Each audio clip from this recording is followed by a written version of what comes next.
Railway की समस्याओं को लेकर माननीय मंत्री जी को भी कई बार मैंने पत्र लिखा है, पर लिखने के बावजूद अफसोस के साथ, मतलब दुख के साथ मुझे यह कहना पड़ रहा है कि महीनों बीत जाने के बाद भी आज तक उन पत्रों का जवाब मुझे नहीं मिला है। श्रीमती संजना जाटव।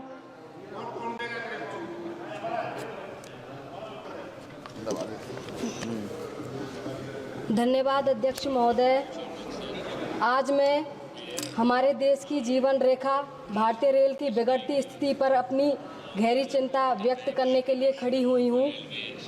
जबकि विभिन्न सरकारों ने इस महत्वपूर्ण संस्था को मजबूत करने का प्रयास किया है, यह देखना अत्यंत दुखद है कि वर्तमान सरकार तहत काफ़ी दिन ब दिन खराब हो रही है। आज जो तथ्य मैं प्रस्तुत करना चाहूँगी वह मात्र आलोचना नहीं है, बल्कि आधारित आंकड़े और रिपोर्ट जीवन अनुभवों पर आधारित है। बजट आवंटन 2024-25 रिकॉर्ड संख्या के पिछले प्रबंधन की कमी है।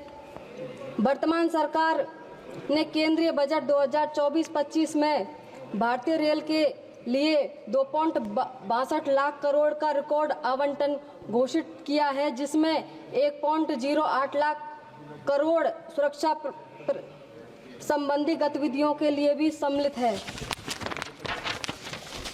बुना था सपना तरक्की का, पर देखो ये हाल है, सुरक्षा पर खड़ा सवाल है।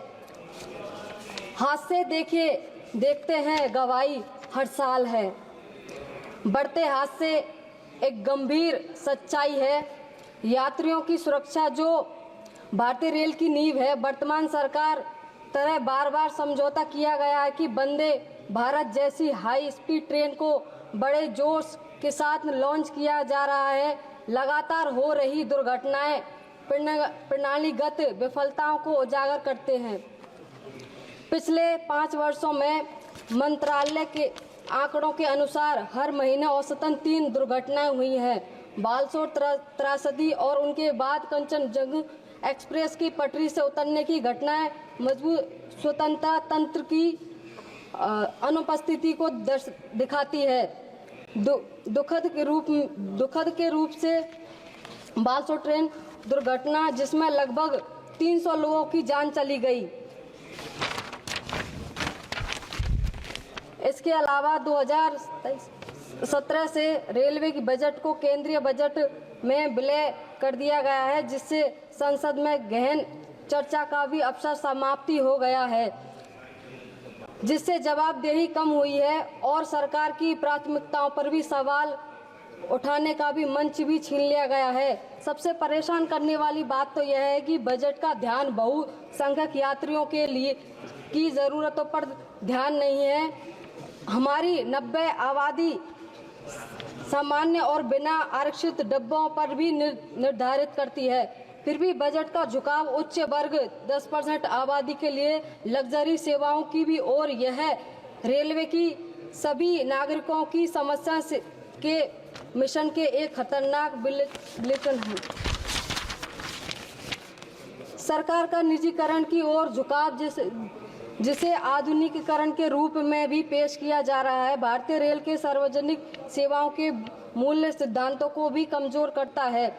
निजी ट्रेन हो जैसे कि तेजा एक्सप्रेस ने पहले दिखा दिया है कि उनका टिकट की कीमत 1.5% दुगनी बढ़ा दी है, जिससे बढ़ती आबादी के लिए यात्रा महंगी हो रही है। महिलाओं के लिए, नागरिकों, दिव्यांगजनों और सुरक्षा कर्मियों के लिए रियासतें समाप्ति हो सकती हैं, जिससे कि लाखों कमजोर नागरिक प्रभावित होंगे।